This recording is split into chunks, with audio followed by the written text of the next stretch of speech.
श्री शिवाय नमस्तुभ्यम. श्री स्वामी समर्थ. भक्तो नमस्कार. भक्तो, काही वस्तू अशा असतात ज्या आपल्यातच खूपच जास्त शक्तिशाली आणि खास असतात. याशिवाय तंत्रशास्त्रामध्ये या सर्व वस्तूंच्या विषयी विशेष रूपाने हे सांगितले गेलेले आहे, जे की खूपच खास असून यांच्याविषयी खूपच कमी लोकांना माहिती असेल.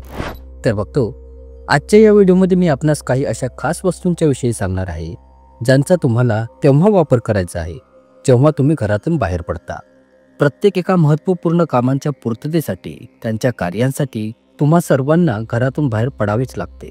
आणि तुम्हाला सांगू इच्छितोय की घरातून बाहेर पडल्याच्या नंतर ज्या नकारात्मक शक्ती, नकारात्मक ऊर्जा असतात, त्या आपल्या ओरावर त्यांचा प्रभाव पडतात. ज्याप्रमाणे मी माझ्या यापूर्वीच्याही काही व्हिडिओमध्ये हे सांगितलेले आहे की प्रत्येक एका व्यक्तीचा स्वतःचा आपला एक ओरा असतो आणि ज्या प्रकारचा त्या व्यक्तीचा ओरा असतो त्याच प्रकारच्या गोष्टी त्याच्या जीवनात आकर्षित होत असतात.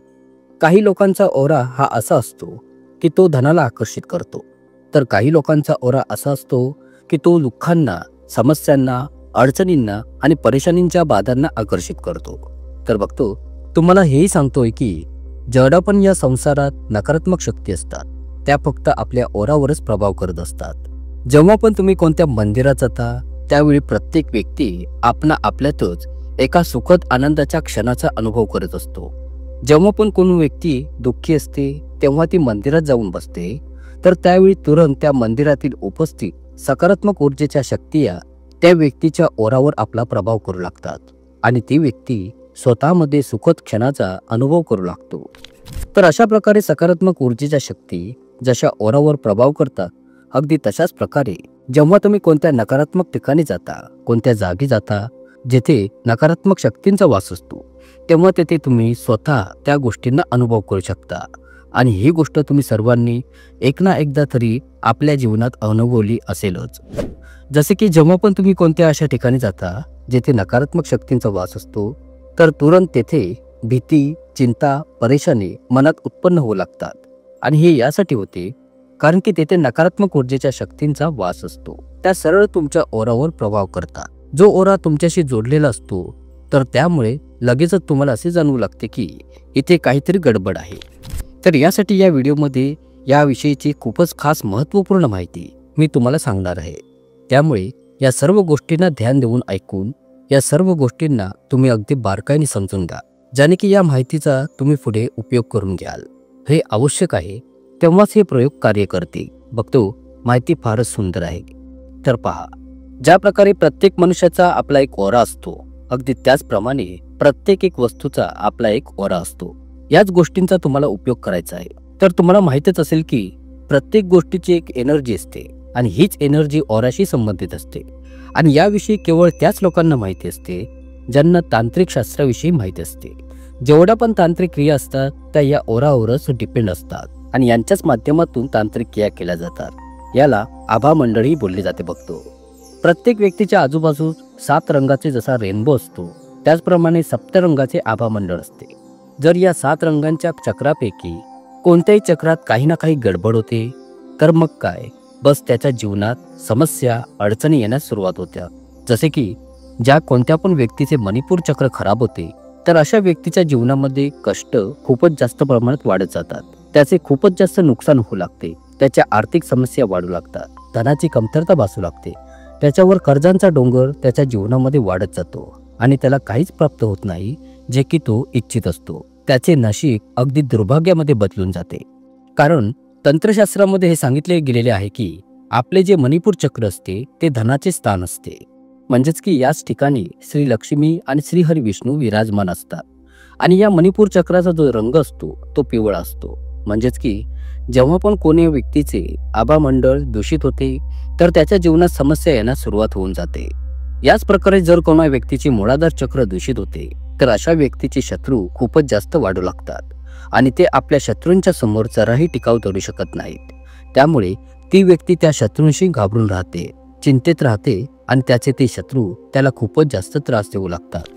तर बघतो, नेहमी या गोष्टीला ध्यानात ठेवा की जर तुम्ही कोणते धनाचे कार्य करण्यास जात आहात जे तुमच्या किस्मतशी जोडलेले असेल, तुमच्या धनाशी जोडलेले असेल किंवा कोणत्या कर्जाशी जोडलेले असेल, जसे की कोणत्या नोकरी वगैरे इत्यादीसाठी तुम्ही जात असाल, तर या गोष्टीचे ध्यान ठेवा की पिवळ्या हळदीची गाठ त्याचा एक तुकडा तुमच्या खिशात नेहमी ठेवत जा. पिवळ्या हळदीचा कोणताही एक छोटा तुकडा तुम्ही आपल्यासोबत घेऊन जाऊ शकता, कारण की ही वस्तू गुरुग्रहाची कारक वस्तू आहे, श्रीहरी विष्णूंची कारक वस्तू आहे. तर या वस्तूच्या प्रभावाने तुमच्या ऑरावरती प्रभाव पडतो, ज्याने तुमचे नशीब बलवान बनते.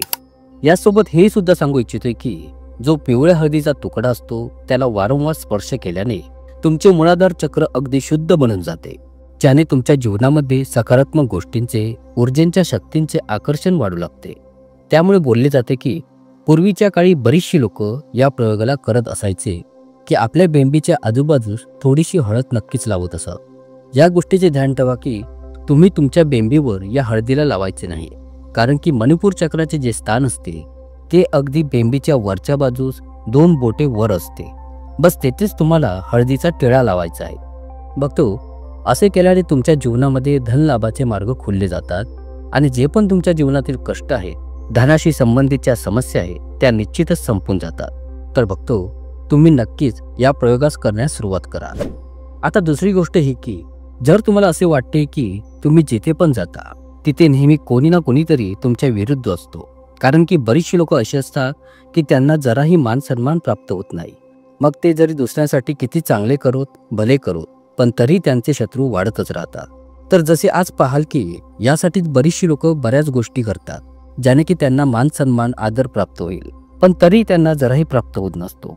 त्यामुळे त्या व्यक्ती आपल्या जीवनाला अगदी व्यर्थच्या रूपाने पाहू लागतात. तर बघतो यासाठी तुम्हाला हे करायचे आहे की केसरचा टिळा तुम्हाला तुमच्या 2 भुवयांच्या मध्यभागी लावण्यास सुरुवात करायची आहे. तुम्ही जिथे पण जाता, जे पण काम व कार्य करता, केसरचा टिळा रोज लावण्यास सुरुवात करा. याने मान सन्मानाची प्राप्ती तर तुम्हाला होतेच, त्याचबरोबर कोणीही शत्रू आता तुमचा बनू शकणार नाही आणि जे पण तुमचे पूर्वीचे शत्रू आहे ते स्वतःहून तुमच्याशी मित्रत्वाचा स्वभाव करू लागते.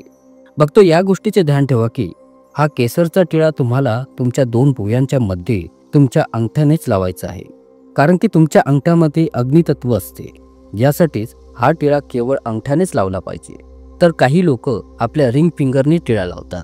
तर तुम्हाला सांगू इच्छितोय की प्रत्येक एका बोटाने टिळा लावण्याचा स्वतःचा एक खास गुण असतो. पण जर तुम्ही तुमच्या शक्तीला वाढवू इच्छिताय, इच्छाशक्तीला व सकारात्मक शक्तीला प्रबळ करू इच्छिताय, तर तुम्हाला अंगठानेच टिळा लावला पाहिजे. हेही तुम्हाला सांगू इच्छितोय की ही जेवढी पण बोटे असतात यांच्यामध्ये सर्व ग्रहांचा वास असतो, यांच्याच मध्ये सर्व तत्वे वास करतात आणि यासाठीच हाताच्या बोटांद्वारे अनेक प्रकारच्या हिलिंग, आयक्यूप्रेशर इत्यादी सारखे अनेक प्रकारचे आजारही बरे केले जातात. आता तिसरी गोष्ट ही की जर तुम्ही कुठे जाता आणि तिथे तुम्हाला चिंता, भीती आणि कोणती अडचणीची समस्या होत असेल, कारण की खूप साऱ्या लोकांच्या बाबतीत अशा समस्या आजही होत आहे, जसे की त्यांच्या मनात नेहमी भीती, चिंता राहणे, त्यांना कोणाशीही बोलताना मनात भीती वाटत राहणे, तर तुम्ही या गोष्टीला ध्यानात ठेवा की तुमच्याजवळ केवळ 8 काळ्या मिरीचे दाणे ठेवण्यास सुरुवात करा. याने तुमच्या कॉन्फिडन्सची लेवल खूपच जास्त वाढून जाते आणि शत्रूही कोणत्याही प्रकारचे तुम्हाला नुकसान पोचवू शकत नाही. कारण की बघतो काळ्या मिरीला आपल्याजवळ ठेवल्याने कोणत्याही प्रकारच्या नकारात्मक ऊर्जा तुमच्यावर आपला प्रभाव पाडू शकत नाहीत, कारण की ही काळी मिरी बाहेरच्या बाहेर नकारात्मक ऊर्जेच्या ओराला पळवून लावत असते. त्यामुळे तुम्हाला या गोष्टीचा उपयोग करणे खूपच आवश्यक आहे. तर बघतो जेव्हा पण तुम्ही घरातून बाहेर पडाल तेव्हा या वस्तूंचा उपयोग तुम्ही करू शकता. आशा करतो तुम्हाला ही माहिती खूपच आवडली असेल. ब्रह्मांड नायक तोच एक समर्थ. जय जय श्री स्वामी समर्थ. खूप खूप धन्यवाद.